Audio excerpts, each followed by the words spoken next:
La Cour pénale internationale, c'est quoi? La Cour regroupe 122 États signataires du Statut de Rome.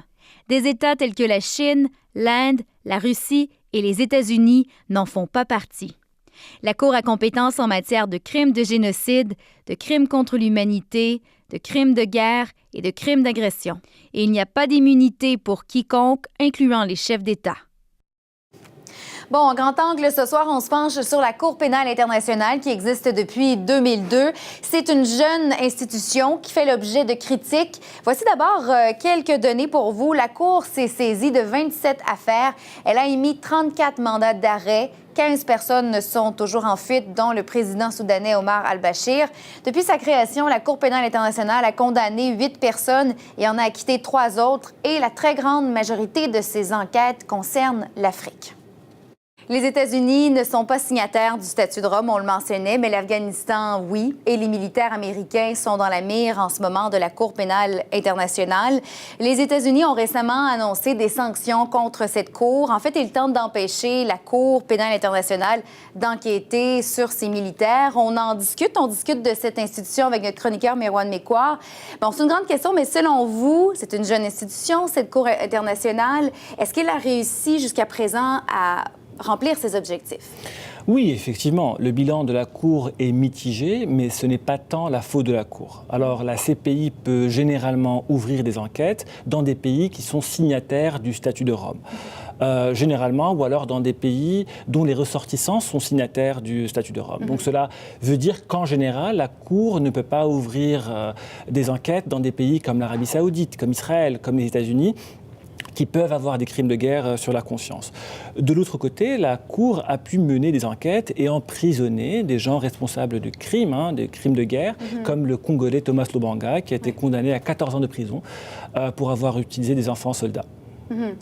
La très grande majorité des enquêtes concernent l'Afrique et c'est justement l'une des critiques de certains pays africains, de certains Africains, qui se demandent si finalement ils ne sont pas surreprésentés dans ces enquêtes de la Cour. Absolument. En fait, les critiques de la Cour viennent de deux pôles distincts. D'un côté, il y a les pays africains qui trouvent qu'il y a un biais anti-africain dans la Cour. Donc on se souvient à un moment, il y a eu 11 enquêtes, 10 d'entre elles ciblaient des pays africains. On se souvient également que la CPI avait ouvert des mandats contre des personnalités africaines de premier ordre comme l'ancien guide suprême libyen Muammar Kadhafi, Omar al-Béchir au Soudan, le Kenyan Uhuru Kenyatta. Et puis cela a beaucoup fâché des pays africains qui ont même menacé de se retirer de la Cour. On se souvient de l'Afrique du Sud, la Gambie, le Burundi. Qui s'est retiré, le Burundi? Absolument. Et puis, il y a une autre source de critique qui vient de pays non signataires, mais qui ont peur que la Cour vienne enquêter sur des crimes qui ont été commis sur des ressortissants de pays signataires. Là, on pense à des pays comme Israël, qui a peur d'enquêtes menées au sujet de la Palestine, l'Arabie Saoudite, qui a peur ou les États-Unis, qui ont peur d'enquêtes menées au sujet, par exemple, de l'Afghanistan. On peut se demander, parce qu'il y a toujours des conflits armés, pensons à la guerre en Syrie, la situation humanitaire au Yémen, on peut se demander si elle est utile, cette Cour, finalement, à quoi elle sert, parce qu'il y a toujours des crimes qui sont commis. Effectivement, malheureusement, au vu de l'actualité internationale un peu déprimante par moment, on est en mesure de nous demander si la Cour, effectivement, remplit ses objectifs. Par contre, les condamnations qui ont eu lieu montrent que même si la Cour est lente et que la justice qu'elle rend est parfois imparfaite, elle impose quand même un horizon moral vers lequel tous les pays du monde devraient un jour ou l'autre aspirer.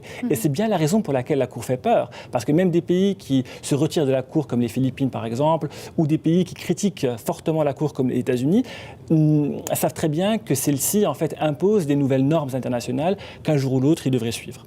Merci beaucoup pour cette chronique. Je vous remercie.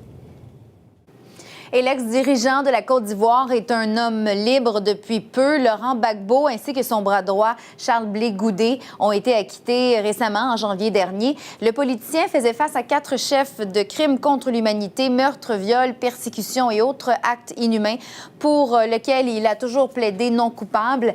Des crimes présumément commis pendant la crise post-électorale de 2010-2011. C'était aussi le premier ancien chef d'État à avoir été remis à la Cour. Son acquittement avait suscité la joie chez les partisans de l'ex-politicien.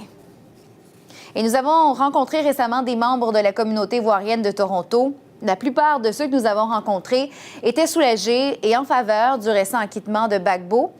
On leur a également demandé s'ils avaient confiance en la Cour pénale internationale. Bref, ce qu'ils en pensaient. On écoute quelques réponses.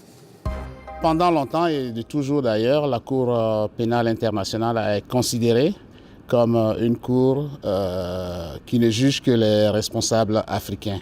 Comme on le dit, c'est la cour des grands pour juger les plus faibles. Je dirais que tout pays a d'abord une justice à elle. Et si je dois dire que j'ai plus confiance en la justice de mon pays qu'en la Cour pénale internationale. C'est une cour qui est internationale, oui, mais elle n'est pas au-dessus de toutes les cours des autres pays, je veux dire. Et donc si vous parlez de confiance, moi je dirais que j'ai plus confiance en la Cour du Canada, en la Cour de la Côte d'Ivoire qu'en la Cour pénale internationale. Tout dépend de la façon dont la Cour travaille. La Cour a intérêt à s'appuyer sur des éléments probants afin de prendre des décisions qui ne donnent pas l'impression que cette Cour est spécialement instrumentalisée contre les Africains. Et pour un professeur de droit international à l'Université d'Ottawa, certaines critiques formulées contre la Cour pénale sont fondées, mais cela ne remet pas en question la légitimité de cette institution, selon lui. On écoute ce dernier extrait qui va boucler la boucle de ce segment sur la Cour pénale internationale. La CPI est toujours légitime aux yeux de tout le monde, en fait. Et il faut d'abord dire que la CPI n'a pas été créée uniquement pour les victimes. Elle a été créée pour rendre justice, à la fois pour les victimes, mais aussi pour les accusés des infractions.